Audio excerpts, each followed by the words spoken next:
Hello friends, Jimmy classes में आपका स्वागत है। आज मैं आपके लिए लेके आई हूँ कानून से जुड़े कुछ तथ्य।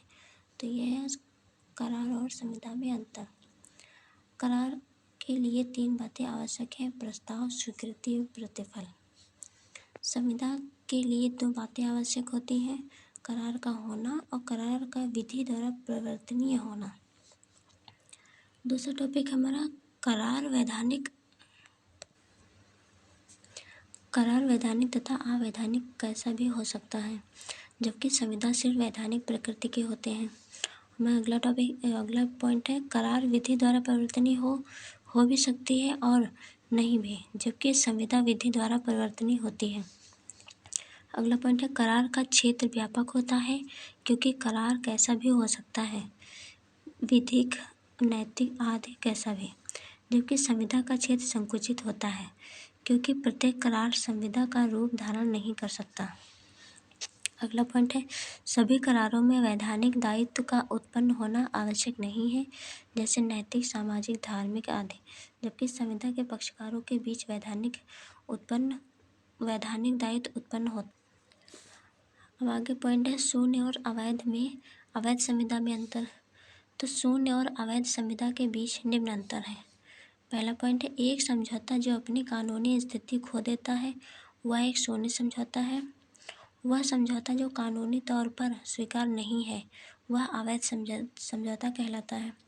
दूसरा पॉइंट है कुछ समझौते जो अपने कानूनी बंधन को खो देते हैं वह शून्य संविदा हो जाती है। अवैध संविदा शुरुआत से ही शून्य होती है। एक शून्य समझौता कानून के तहत दंडनीय नहीं है, जबकि अवैध संविदा को अपराध माना जाता है। अगला पॉइंट है शून्य संविदा आईपीसी द्वारा निषेध नहीं है, जबकि अवैध संविदा आईपीसी द्वारा निषेध होती है। शून्य संविदा मान्य हो सकते हैं, लेकिन अवैध संविदा के सभी समझौते शून्य होते हैं। अगला टॉपिक है धारा 13 सम्मति। सम्मति क्या है? 2 या 2 से अधिक व्यक्तियों में सम्मति तब कही जाती है जब वे सभी किसी एक बात पर एक ही भाव में सहमत होते हैं। जैसे 2 व्यक्ति किसी वस्तु या व्यक्ति के बारे में संविदा कर लेते हैं, लेकिन नाम की समानता होने के कारण पक्षकारों को धोखा हो जाता है, क्योंकि पक्षकार वह चीज़ें दिमाग में रखता है जो कि वास्तव में नहीं है। तो ऐसी स्थिति में सम्मति के अभाव में संविदा का निर्णय नहीं हो सकता। अब अगला है धारा 14 स्वतंत्र सहमति। स्वतंत्र सहमति का अर्थ ऐसी सहमति जिसमें ये 5 कमियां ना हो: प्रपीड़न, असमयक प्रभाव, कपट, दुरुपदेशन और भूल। तो धारा 15 में आता है प्रपीड़न।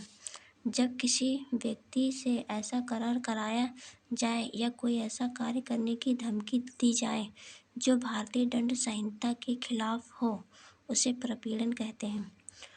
उत्पीड़न शब्द का अर्थ जबरदस्ती होता है, लेकिन अधिनियम ने इसे निम्न रूप से परिभाषित किया है। पहला पॉइंट है भारतीय दंड संहिता। निश्चित कोई कार्य करना या करने की धमकी देना, अवैधानिक तरीके से किसी संपत्ति को हड़प लेना या हड़पने की धमकी देना। धारा 16 है असमयक प्रभाव। संविदा असमयक प्रभाव द्वारा उत्प्रेरित कही जाती है, जहाँ 2 पक्षकारों के बीच संबंध ऐसे हैं कि उनमें से एक पक्षकार दूसरे पक्षकार की इच्छा पर अधिकार करने की स्थिति में है।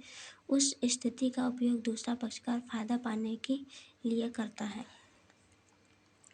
तो इसमें हमारा टॉपिक है उस अन्य पर प्राधिकार रखता है या उस अन्य के साथ वैश्विक संबंध की स्थिति में है। दूसरा टॉपिक है ऐसे व्यक्ति के साथ संविदा करता है जिसकी शारीरिक और मानसिक स्थिति ठीक ना हो। जैसे जहाँ कोई व्यक्ति किसी अन्य की इच्छा पर अधिकार करने की स्थिति में हो, उसके साथ संविदा करता है, उसका व्यवहार देखने से प्रतीत होता है वहाँ यह साबित करने का भार है ऐसी संविदा असमयक प्रभाव से उत्प्रेरित नहीं की गई है। दोस्तों अगला टॉपिक है हमारा धारा 17 कपट। कोई ऐसा कार्य जो संविदा के एक पक्षकार द्वारा संविदा के किसी अन्य पक्षकार से धोखेबाजी करने के उद्देश्य से किया गया हो। पहला टॉपिक है, जो बात सत्य नहीं है उसका तथ्य के रूप में उस व्यक्ति द्वारा सुझाया जाना जो यह विश्वास नहीं करता कि वह सत्य है। दूसरा टॉपिक है, किसी तथ्य पर विश्वास रखने वाले व्यक्ति द्वारा उस तथ्य की सच्चाई छिपाना। कोई वचन जो उसका पालन न करने के उद्देश्य से किया गया हो। किसी से धोखा करना। कोई ऐसा कार्य जिसका कपटपूर्ण होना विधि विशेषता घोषित करें। अगला हमारा धारा 18 दुरुपदेशन यानी मिथ्या व्यपदेशन। दुरुपदेशन का अर्थ है गलत बयानी। इसमें निम्न तथ्य शामिल हैं, जैसे सकारात्मक अभिकथन, वह बात जो सत्य नहीं है लेकिन उसका प्रख्यान इस प्रकार से किया जाता है कि वह सत्य प्रतीत होता है, लोग उस पर विश्वास करते हैं। दूसरा टॉपिक हमारा कर्तव्य का कोई उल्लंघन। कोई ऐसा कर्तव्य जो धोखा देने के उद्देश्य के बिना उससे या मतलब किसी व्यक्ति को फायदा पहुंचाए, जिससे उस अन्य पर अधिकार के अधीन दावा करने वाले व्यक्ति पर प्रतिकूल प्रभाव पड़े। दोस्तों, यह रही आज की जानकारी और यह आपके LLB में भी काम आ सकती है। तो प्लीज़ अगर आपके वीडियो ये आपके यूजफुल हो तो प्लीज़ कमेंट करके ज़रूर बताएं। धन्यवाद। और हम आपके लिए ऐसी और भी वीडियो लेके आएंगे, तो प्लीज़ मेरे चैनल को लाइक करें, वीडियो को लाइक करें और चैनल को सब्सक्राइब करें।